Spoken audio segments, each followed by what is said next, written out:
Welcome, night thinkers. Tonight's case comes from a cold place, a flat place, a place with long winters and long silences, a place where people minded their own business because that was a kind of survival.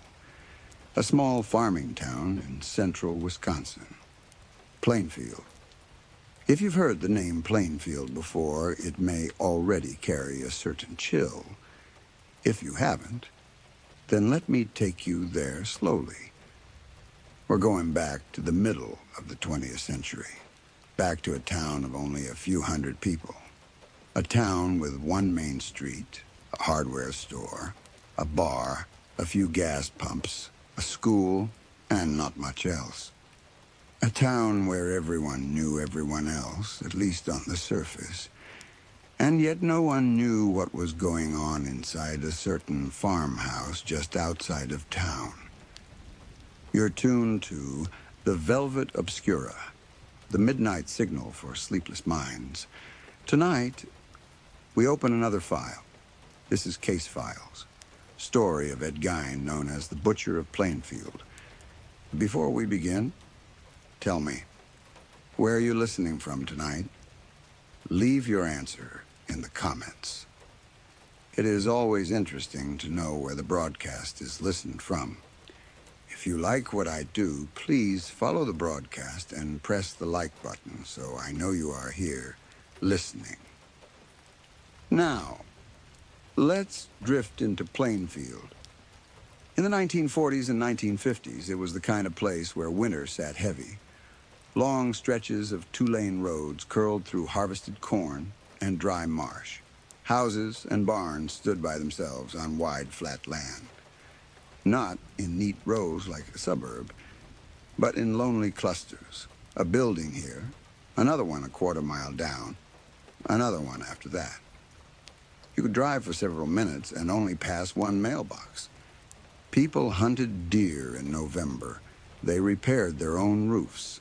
They slaughtered their own livestock. This wasn't suburb life. This was live off what you can make life. Stores closed early. Neighbors watched each other, but they didn't pry unless they had to. Everyone kept track of the weather because the weather could break you. When roads drifted over with snow, you could feel the edge of being cut off from the rest of the world. That feeling, that quiet, windy isolation is part of this story. It's not decoration. It matters. Because isolation makes certain things possible.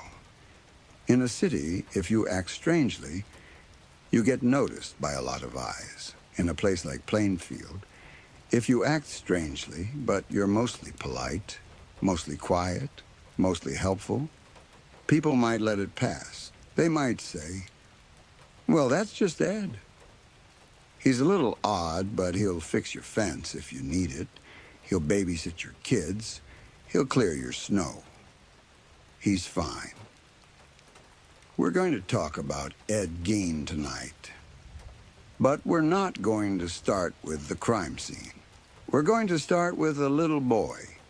Edward Theodore Gein was born on August 27th, 1906, in La Crosse County, Wisconsin. He was born to George and Augusta Gein. He had an older brother named Henry, born in 1901. Those are the fixed pieces on the board. George Gein, the father, had a reputation, even back then, for drinking. Reports describe him as mostly passive, sometimes angry. He struggled to hold down work. He did some carpentry and ran a small grocery for a while, but he wasn't steady. We know from testimony and later reporting that people in town remembered him as weak-willed. It's possible that Ed grew up seeing his father as someone to avoid rather than someone to trust. It's possible that Ed learned early that men were flawed, unreliable, and sometimes pathetic. That is interpretation. But it's an interpretation that matches how Ed later talked about his father to investigators. Quietly dismissive, almost embarrassed. His mother, Augusta, was something else entirely. Augusta Wilhelmina Gein is one of the central figures in the story. If you take her out, the rest of what happened later starts to float apart. She wasn't just a strict mother. That description is too soft. She ruled that house, and she ruled it with a kind of hard worship. Different sources describe her as fanatically religious. She read the Bible to her boys, yes, but not the gentle parts. She focused on sin, damnation, the weakness of the flesh, the corruption of women, especially other women. She taught her sons that the world outside the house was sick and evil and full of temptation and filth. These are not my words for drama. This is how witnesses and later investigators described her teachings in statements. She believed most women, other than herself, were instruments of sin.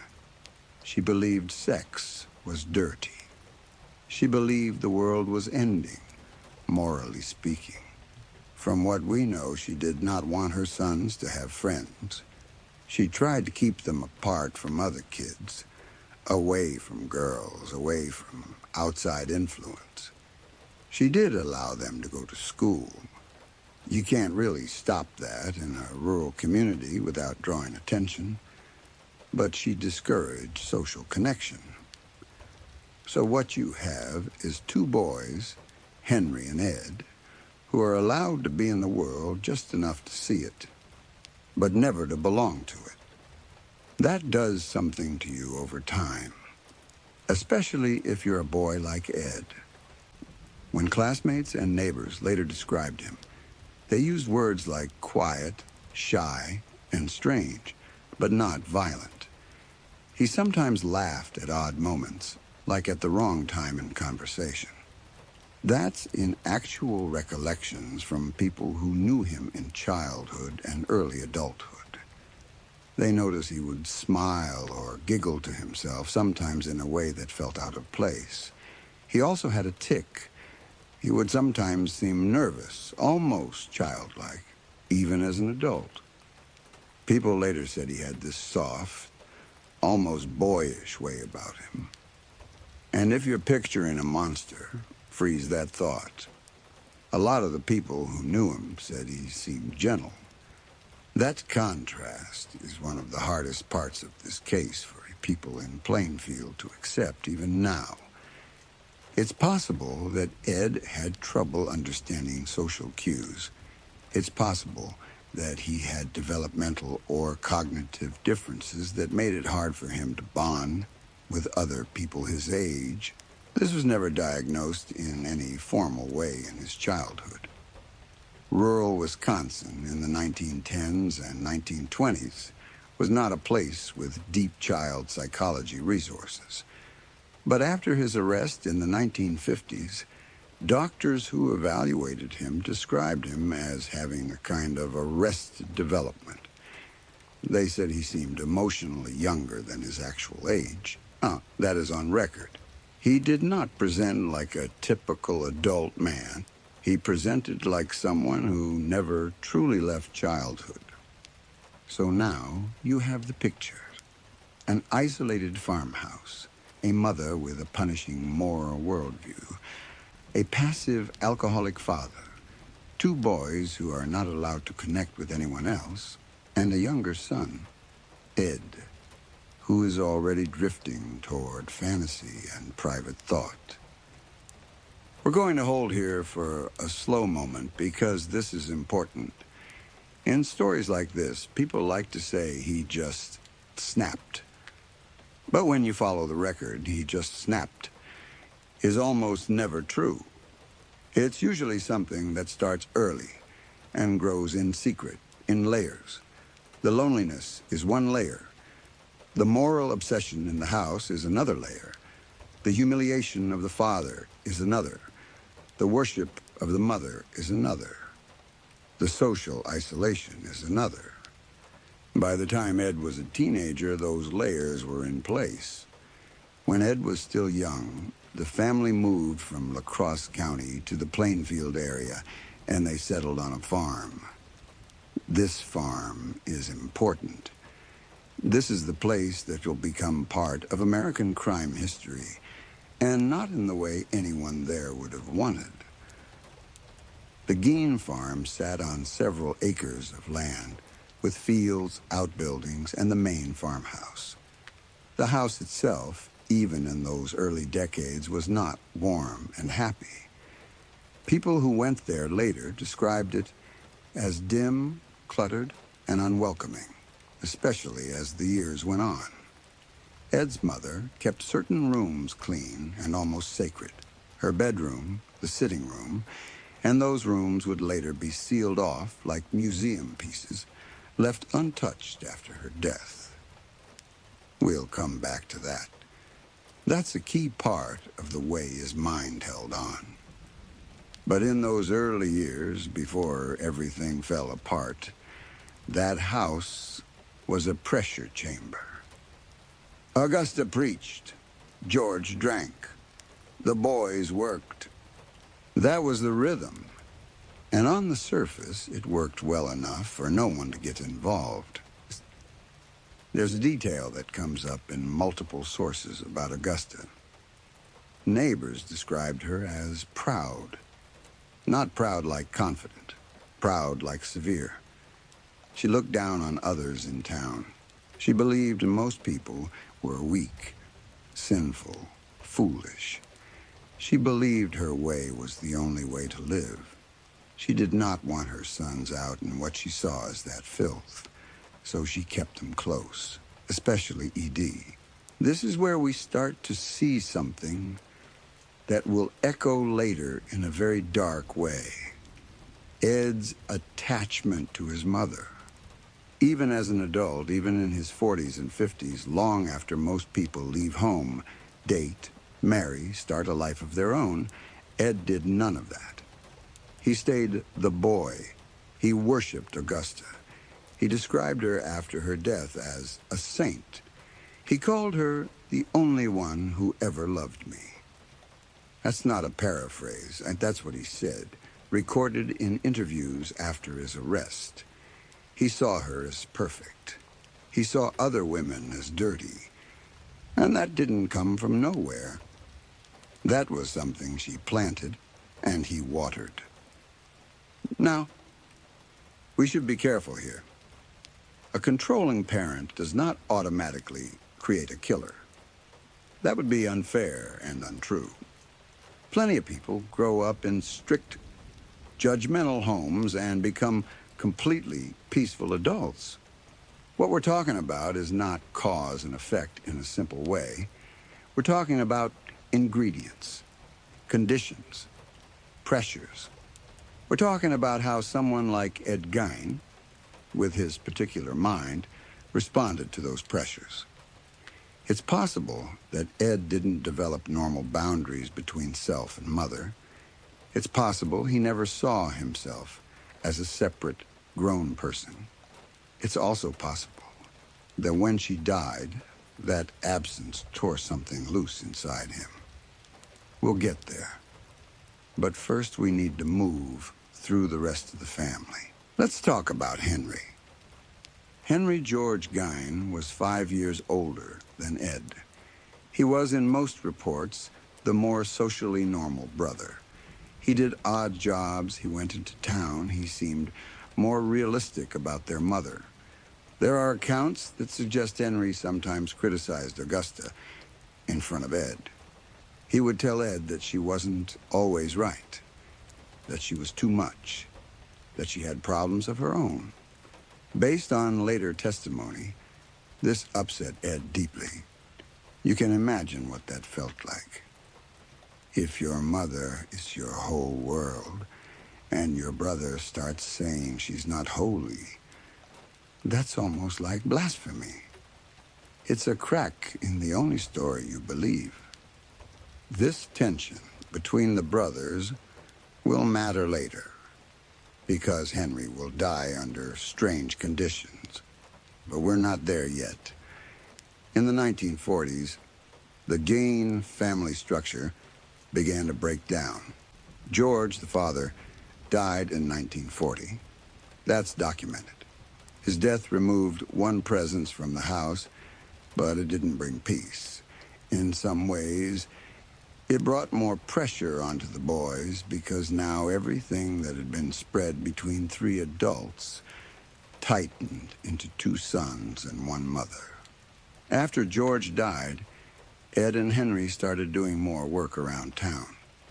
They took on handyman jobs. They shoveled, repaired, farmed, hunted.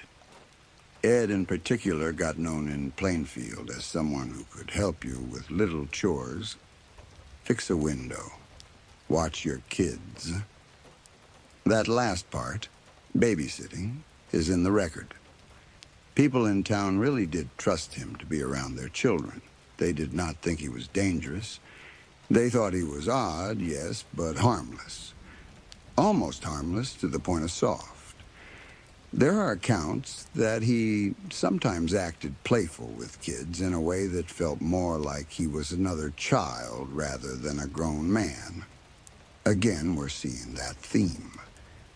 Arrested development. Emotional delay.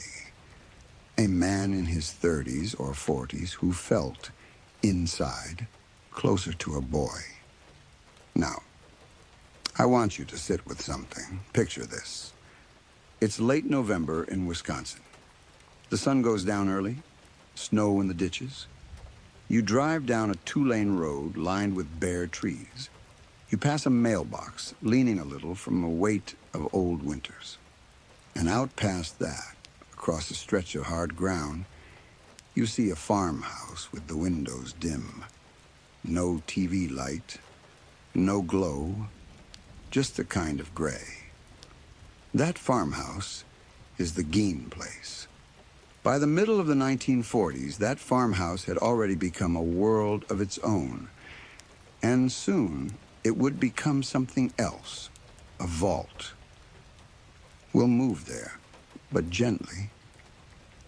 In 1944, something happened that would change the rest of the story. There was a fire.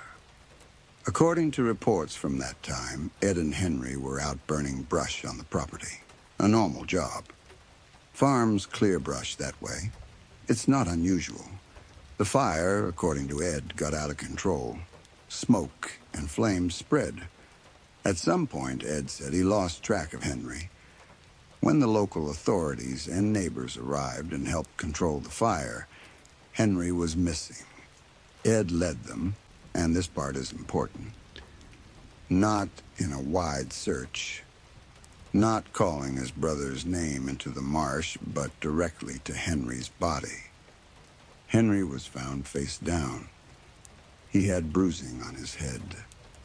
The official cause of death was listed as asphyxiation, smoke inhalation.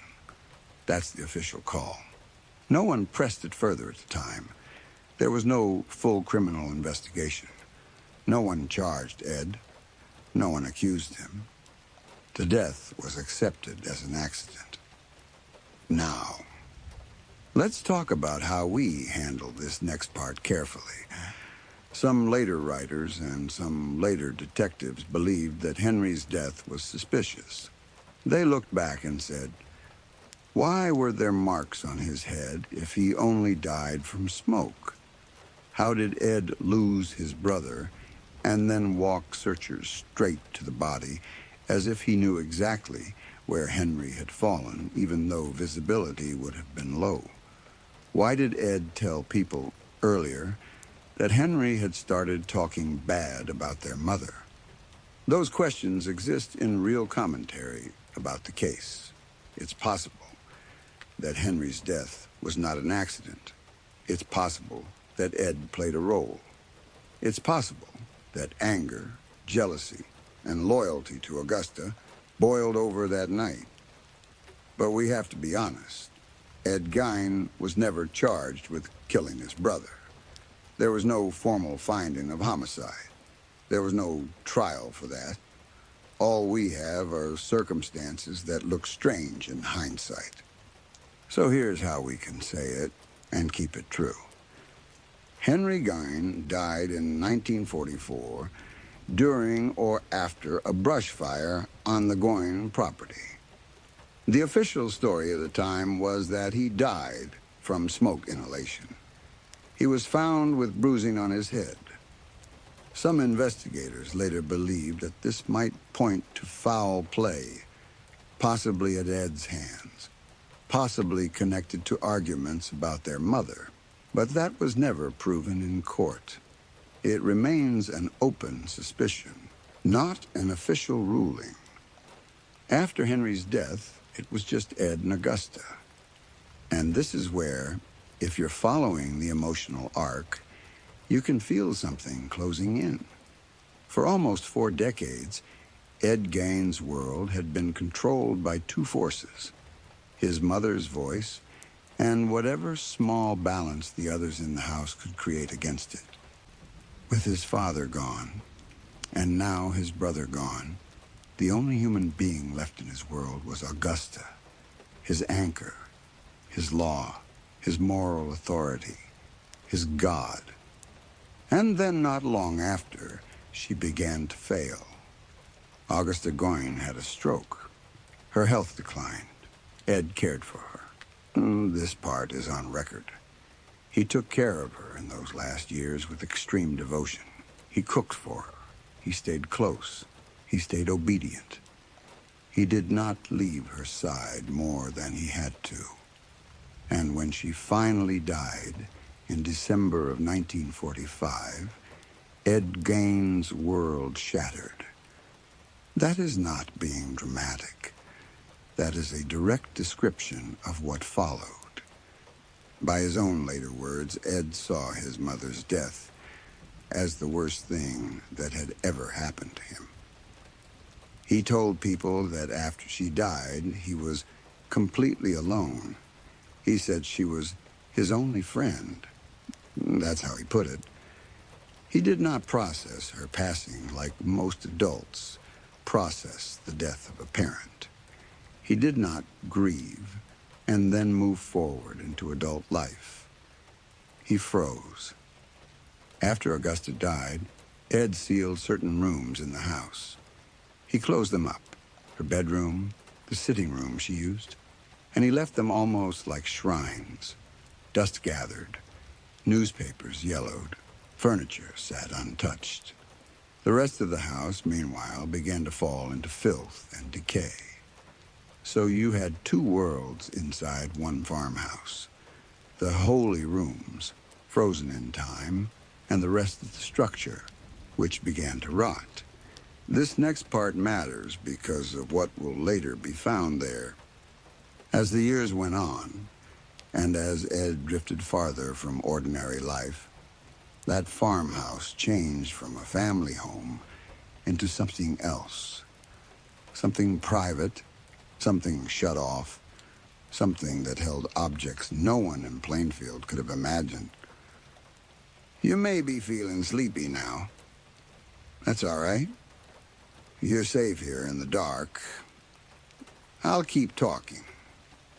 You don't have to hold every detail. You can drift and come back. What you need to know as we move forward is this.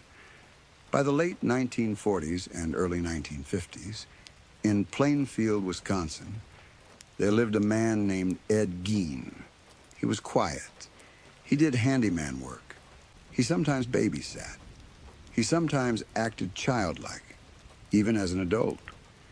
People said he was odd, but mostly harmless. He lived alone on his family farm after the death of his brother and his mother.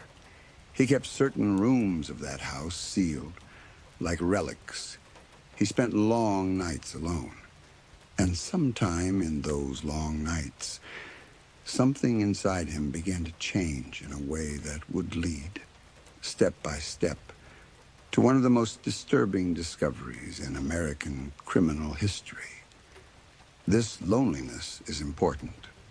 Over and over again, people who were interviewed after his arrest used that word for him. Lonely, not angry, not loud, not threatening. Lonely. He wasn't known as a fighter. He wasn't known for starting trouble in bars. He was known more for being quiet, shy, and strange. The kind of strange people in a small rural town sometimes shrug off with, "That's just how he is." People in Plainfield trusted him to do handyman chores. Some even trusted him around their kids. That is in multiple local recollections. To them, he was odd, but basically useful. During the day after his mother's death, Ed survived by doing small work for whoever would hire him. He shoveled, repaired roofs, cleared brush, did threshing, and helped with farm chores for neighbors. He hunted small game. He trapped. He sometimes traded labor for goods instead of money. He didn't have steady employment, but he stayed visible, just enough to not worry anyone. At night, he went back to the house. Inside that house, sometime after 1945 and into the early 1950s, his private world began to change into something that had never existed in Plainfield before. After Augusta died, Ed didn't form adult relationships. He didn't date. He didn't build a family. He stayed in the mental orbit of his mother. It's possible that the grief didn't work like normal grief for him. He didn't go through loss and then emerge. He folded into the loss and started living inside it. That's interpretation from later psychiatric notes, but it's consistent with how he spoke about her afterward. He called her a saint. He said she was the only one that ever loved me. This attachment to his mother's memory and the loneliness of living alone on that dark, isolated farm are not side details. They are keys to what comes next. In this period, Ed Gein also developed an intense, specific reading habit. Police later found stacks of certain magazines and books in the house. These included pulp crime magazines, medical illustrations, anatomy references, material about injuries, and articles that focused on dead bodies. They also found clippings related to sex change operations, wartime surgery, and accounts of body parts being used or altered. That detail comes straight from the search inventory after his arrest. These weren't normal farm magazines. These were fixations. It's believed, and this belief comes from his own later statements to investigators, that these readings fed fantasies, and then those fantasies turned into actions. He told law enforcement that he began going to cemeteries at night. He said he would read obituaries in the local paper, and when a woman died who, in his view, resembled his mother in age or build, he would take note. Then, very late, after midnight, after even Plainfield had gone quiet, he would drive or walk out to a rural graveyard. According to his signed confession, he went to these graveyards, dug down after recent burials, opened coffins, and removed bodies or parts of bodies. He said he did not always take the entire body. Sometimes he took only what he needed. He described bringing these remains back to the farmhouse and working with them. This is not rumor. Police verified multiple disturbed graves in the same cemeteries he named and confirmed that portions of remains were missing from those same graves. Those grave disturbances were officially documented after his arrest in 1957, when investigators followed up on his claims. He told detectives he sometimes felt like he went into a kind of haze or trance when he did this, like he wasn't fully himself.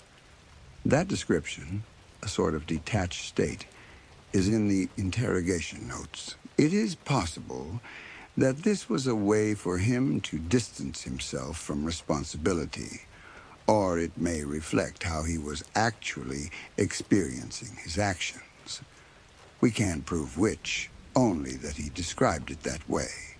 When he brought the remains home, Ed said he experimented with preserving skin, shaping bone, and making objects. Law enforcement later found those objects in the house. We don't need to list all of them in detail here, but it is public record that officers recovered bowls made from skulls, chairs upholstered in human skin, masks made from faces, and other items that suggested he was trying to create furnishings and decorations from the dead. These items were photographed and logged, and those photographs still survive in state and museum archives. This is confirmed fact. Ed also said, and this part appears in both investigator notes and later psychiatric summaries, that he was trying to build something like a woman suit. He described wanting to put it on and be inside it. He said this in the context of becoming his mother or feeling close to her again. That is not speculation. Those are his own words, recorded after arrest. Psychiatrists later interpreted this as an attempt to erase the boundary between himself and Augusta, to become her or to keep her alive. But that part, the motive behind it, is interpretation. The factual part is that Ed said he wanted to make a suit from female skin and wear it. During these same years, 1952, 1953, 1954, people in Plainfield had no idea any of this was happening. To them, Ed Gein was a little strange, yes, but mostly quiet, mostly useful, mostly gentle. If someone in town said, "Yeah, Ed helped me fix my shed," nobody called the police about that. Nobody thought, maybe we should see what's going on in his house at night. That distance between how he appeared and what he was doing is one of the most disturbing truths about the story. It wasn't a story of an obvious monster storming through town. It was a story of a man everyone thought they basically knew, doing things no one imagined, right in the middle of a place that saw itself as safe. And then Plainfield started losing people. The first disappearance that would later be tied directly to Ed Gein was Mary Hogan. Mary Hogan ran Hogan's Tavern, a small bar and cafe in Pine Grove, not far from Plainfield. She was middle-aged, known locally, and she had a reputation, big personality, sharp mouth, didn't take nonsense from customers. On December 8th, 1954, Mary Hogan vanished. That disappearance is a matter of record. That morning, people found the tavern empty. No Mary behind the counter. No usual sounds of clinking glasses. The register drawer had been pulled out. There was blood on the tavern floor, and a .32 caliber cartridge casing was found at the scene. Law enforcement came in. They knew immediately that something violent had happened there. She was simply gone. There were questions. Who saw her last? Was there a fight the night before? Did someone come in late, after closing? The sheriff's department tried to reconstruct movements, but there were no witnesses willing or able to say they'd seen the moment she disappeared. They had a scene with blood, but no body.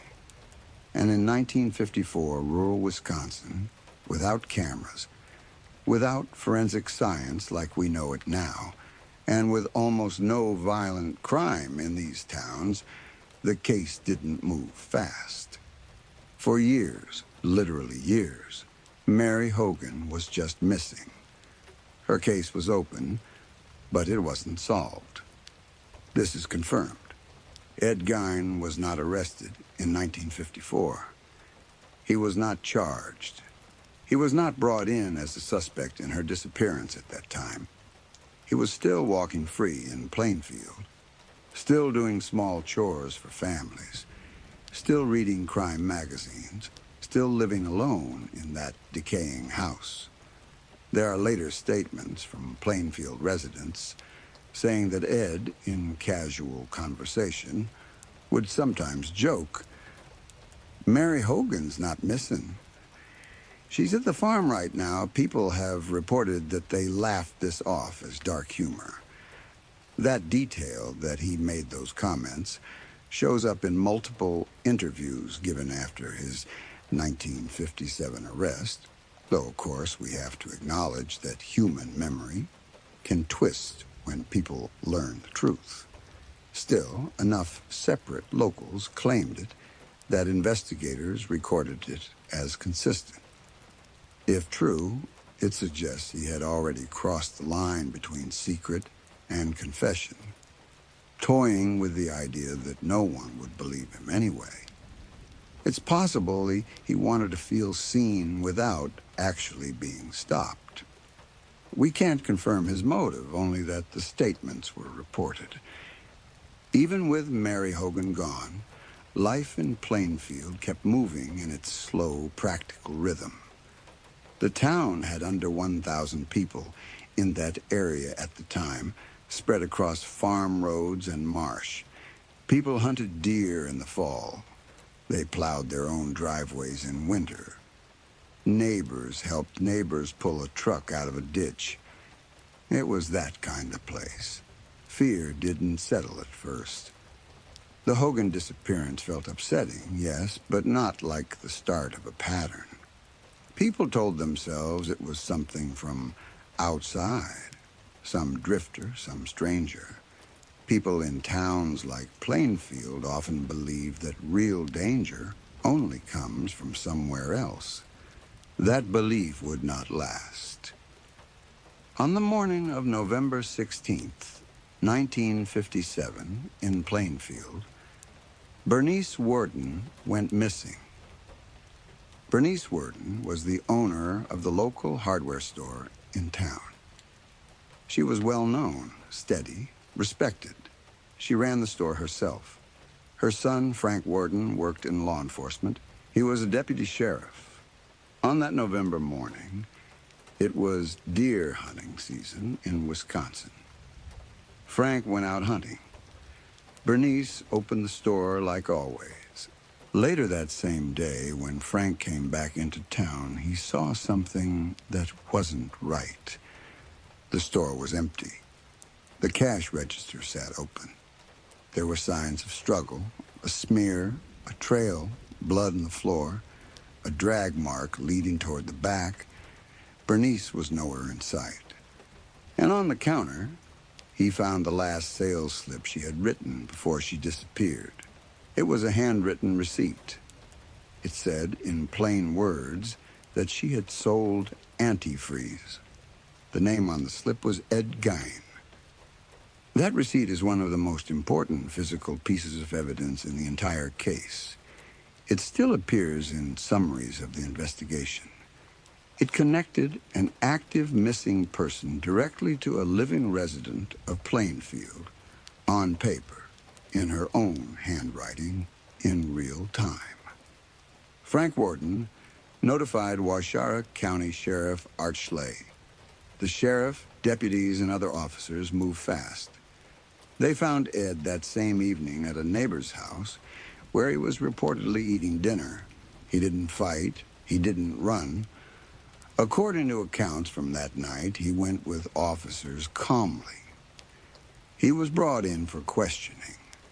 At that point, Bernice still hadn't been found. The sheriff's department, with Frank among them, drove out to the Gein farm. Night had already fallen. It was November in central Wisconsin. Cold, early dark, the kind of air that sits low in the chest. The Gein farmhouse sat out there on its land with no other houses close by. There was no warm light in the windows. The structures on the property were in rough shape, broken, sagging, silent. Deputies went in through a side entrance with flashlights. What happened next is part of the official record of the search, and it is the moment the entire country first learned the name Ed Gein.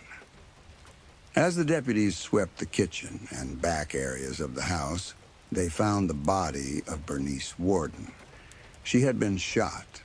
Her body had been handled in a way similar to a field-dressed deer. The details of how she was found are in the original reports, including the position and condition of the body. We don't need to repeat every physical detail to understand the horror. It is enough to say it was staged as if she were not a person, but an object. She was confirmed at that point to be deceased. The shock in that room, in that first moment, is something the small-town law enforcement who were there never forgot.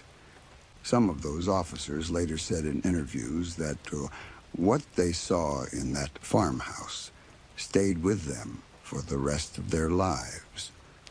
This is not sensationalizing. This is recorded testimony from men who had to keep working in that same county after that night. The deputies kept searching. In the course of that first night and the searches that followed, they found items in the house made from human remains. Investigators documented skulls, skull caps used as bowls, chairs upholstered with skin, and masks that appeared to have been fashioned from faces. These descriptions are all contained in the Wisconsin evidence lists from November 1957. The sheer number of these items confirmed that this was not a one-time killing. It showed history. It showed ritual. It showed that the farmhouse itself had for years been a workshop of the dead. They also found parts that were later matched to Mary Hogan. That is fact. Her remains were identified among what was recovered in the house. This solved her disappearance retroactively. And along with that, they found signs that Ed had been experimenting, saving, tanning, shaping, over a long span of time, not just in the hours or days before Bernice Worden vanished.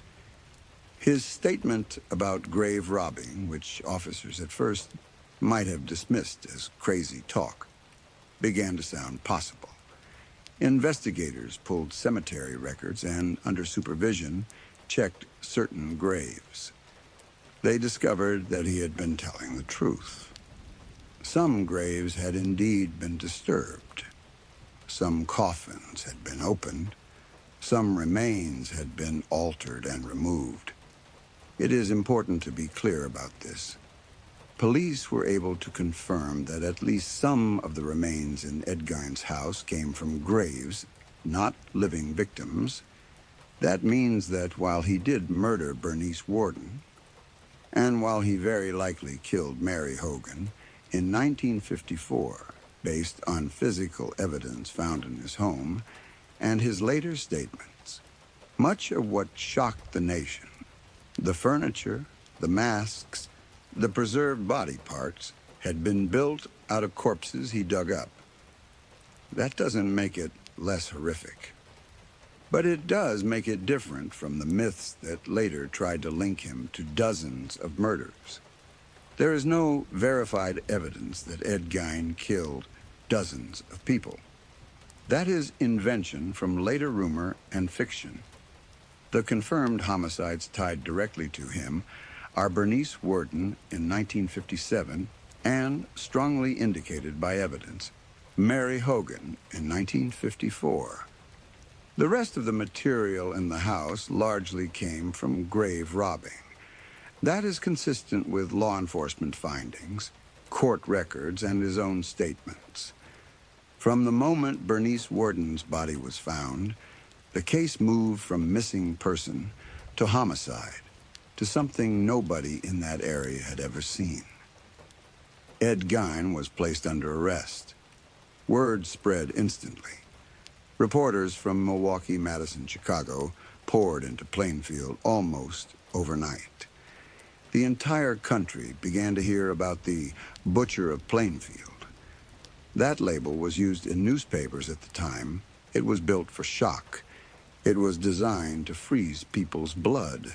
It also did something else. It pulled this otherwise extremely local case into national imagination. After his arrest, Ed was questioned for hours. According to the transcripts and to sheriff's notes, his answers were unsettling, not because he raged, but because he didn't. He stayed calm, mild. He spoke in the same quiet farm-town tone he always used. He admitted to some things without much resistance, but he also drifted, sometimes talking like a child who'd been caught doing something he didn't entirely understand. He told them about the graveyards. He told them about the suit he wanted to make. He told them about Mary Hogan. When the sheriff pressed him about Bernice Worden, Ed said he had gone into her store for antifreeze, and then things went blank. And then he remembered her at the farm. That claim of memory gaps is in the record. Whether that blank was real or a way to dodge responsibility, we can't prove. What we do know is that from November 16th, 1957 forward, Ed Gein was no longer a quiet, lonely figure shuffling through Plainfield hardware stores and helping mend roofs. He was in custody. He was charged. He was examined. Doctors brought in to evaluate him diagnosed him with severe mental illness. The specific terms used at the time included schizophrenia and descriptions of him as grossly disturbed, unable to tell fantasy from reality, and socially regressed. These are drawn from the psychiatric assessments that were part of the competency hearings. The doctors judged him legally insane. That ruling matters. It meant he was considered unfit to stand trial in the usual way at first and was committed to a state institution instead of going straight into a normal prison sentence. While all this was happening, the arrest, the search, the first headlines, Plainfield itself froze.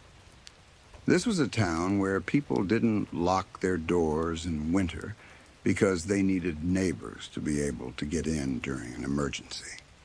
This was a town where everyone knew every car. This was a town where a woman working alone at a counter on Main Street felt normal, not risky. Overnight, that sense of safety felt like a story they'd told themselves. People began to say, it could have been any of us.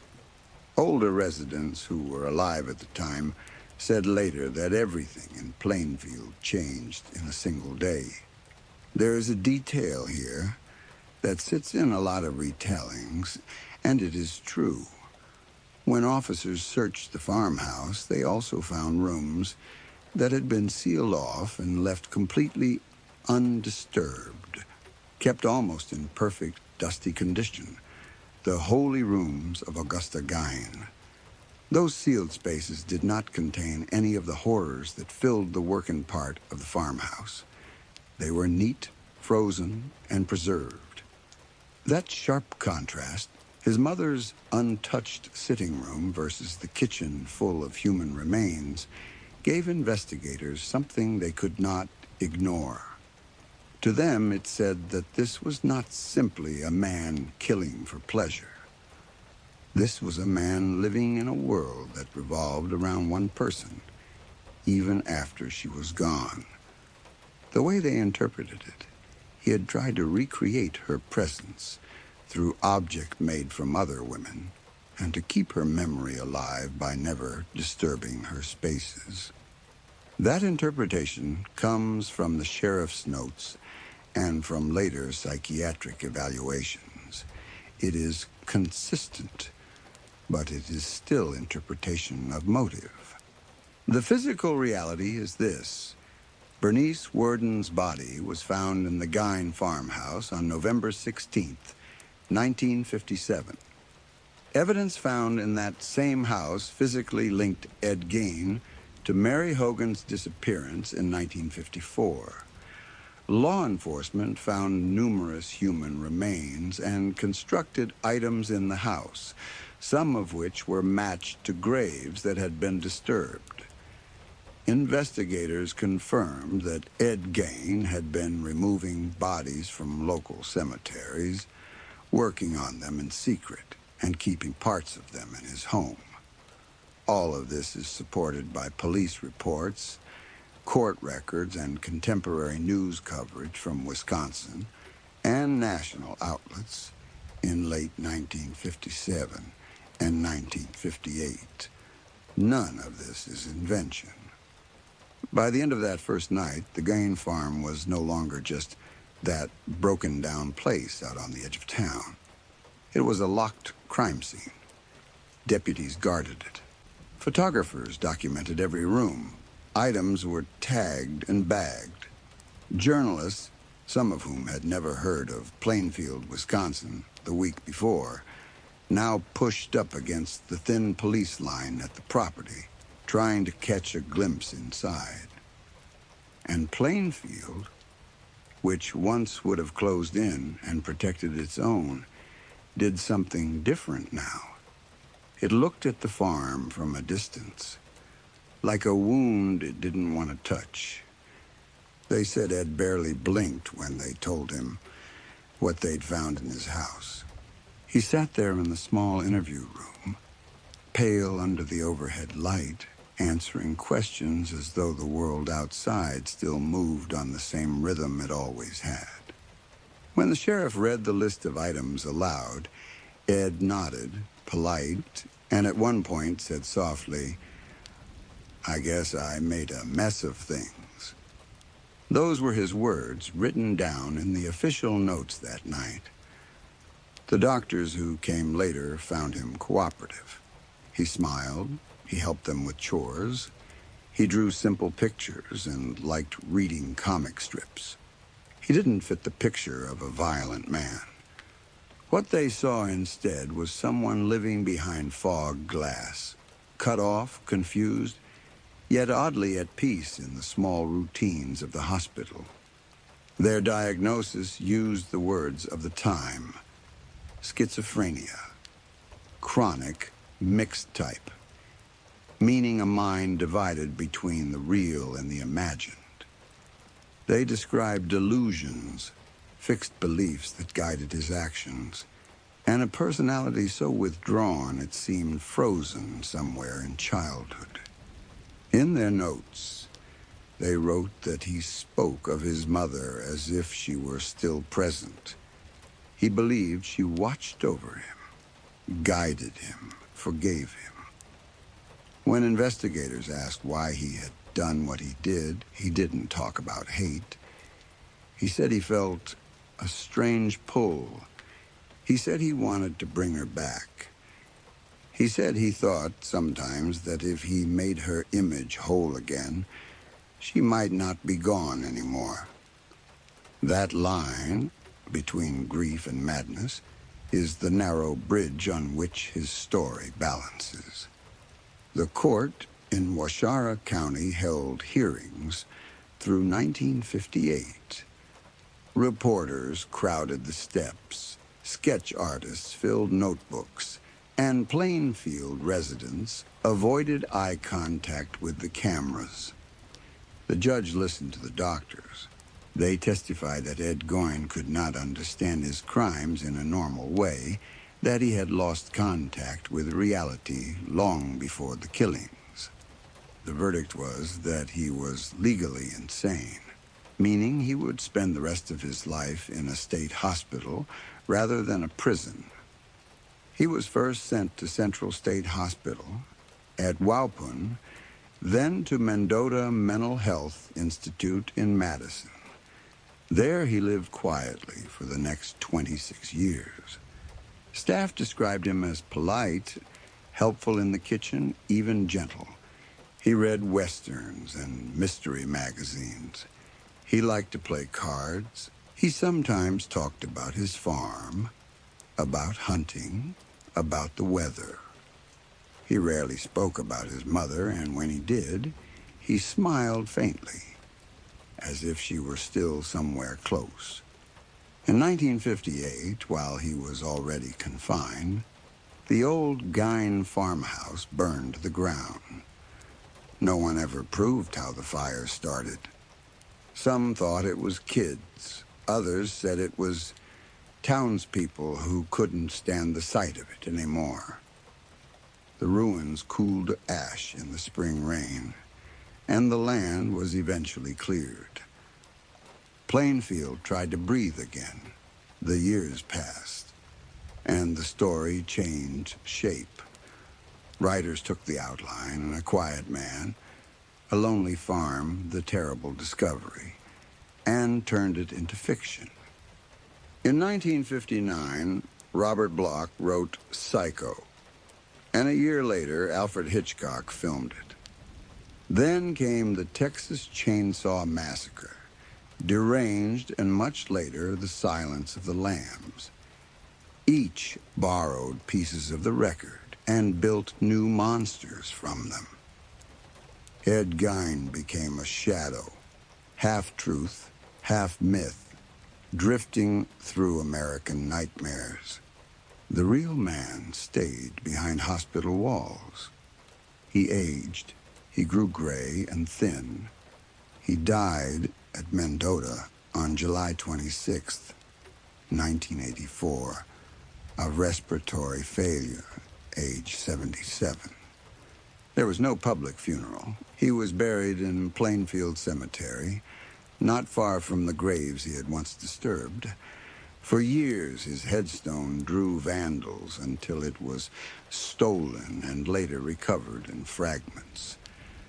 Now, his resting place is unmarked, a patch of grass among other names. What remains of the story is not the gore that people whispered about, but the silence around it. The years when a man in a small town could sink into madness and no one saw it happening. It's possible that isolation did most of the damage. It's possible that his mother's voice stayed too loud in his head. It's possible that the distance between grief and delusion is smaller than we want to believe. No single cause can explain it. It was a life that collapsed inward until the walls themselves echoed back nothing but his own voice.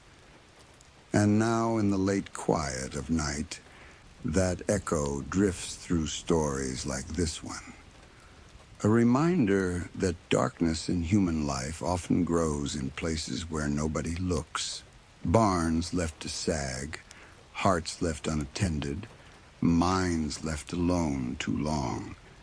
That was the case of Ed Gein, not the legend, but the lonely man who lived and died in Wisconsin. And this has been another file from the Velvet Obscura. If you're still awake, tell me, what part of the story stays with you tonight? Type "still awake" in a comment section so I know you're one of the night thinkers. Sleep softly and keep your thoughts in the dark.